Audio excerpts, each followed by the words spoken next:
Joining me now with what that could mean for your personal finances is Michelle Singletary. She's a personal finance columnist at the Washington Post. Michelle, it's great to have you on the show as we look to round out 2024. And based on some of this data, how should these record inflows into U.S. stock funds this year inform investors heading into 2025? So, well, Happy New Year. I think what it tells folks is that we've had a lot of things happen over the last couple of years. Lots of people are kind of scared to be in the stock market. But if you are a patient investor and you have time on your side, that the numbers bode well for you to continue to invest and be prepared to save for your kids' college fund or your retirement. Why are ETFs attractive investment in vehicles when it comes to long-term strategies? Well, I think some investors like the flexibility of being able to trade during the day. I personally like mutual funds, index funds. That's like my go-to. But I love that there are a variety of ways for everyday regular investors to be in the market the way they feel comfortable. What's the best way, you think, for people to take stock of their finances as we round out 2024 and start 2025? I think the most important thing is to look at exactly what you're investing in. When I talk to most investors, and many people are invested through their workplace retirement plan, let's be honest, most regular people, that's how they're investing.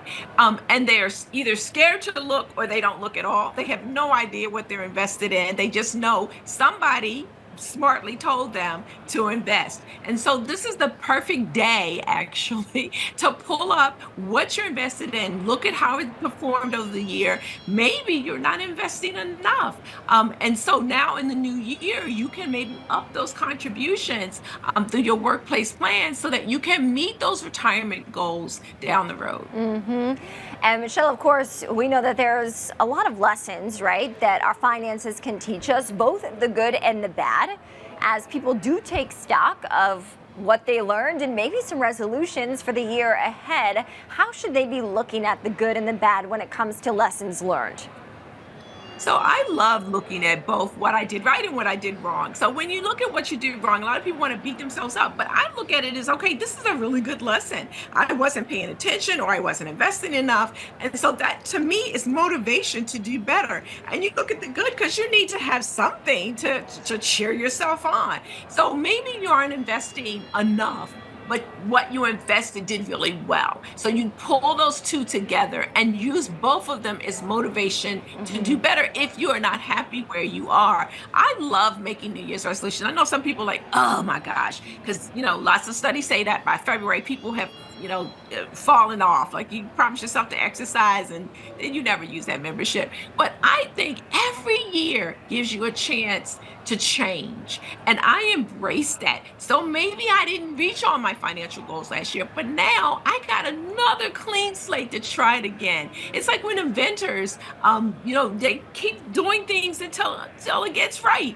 And so I love that this time of year when you get a chance to just write it all out and say, this is what I'm going to do for the new year and go for it. Yeah, I like that too, Michelle.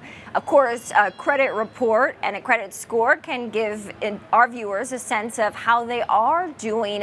Why does that credit report matter? How does it matter, for instance, if you want to buy a home? How does that factor into those decisions? Yeah, so credit scores are so important. Obviously, it's a big piece of what you can afford. The higher the credit score, the better the loan package that you're going to get. And so, but listen, if you're deep in debt, right now, I would rather you focus on getting out of debt. Don't worry so much about your credit score. That's going to improve if you get out of debt. And I just think it's a number.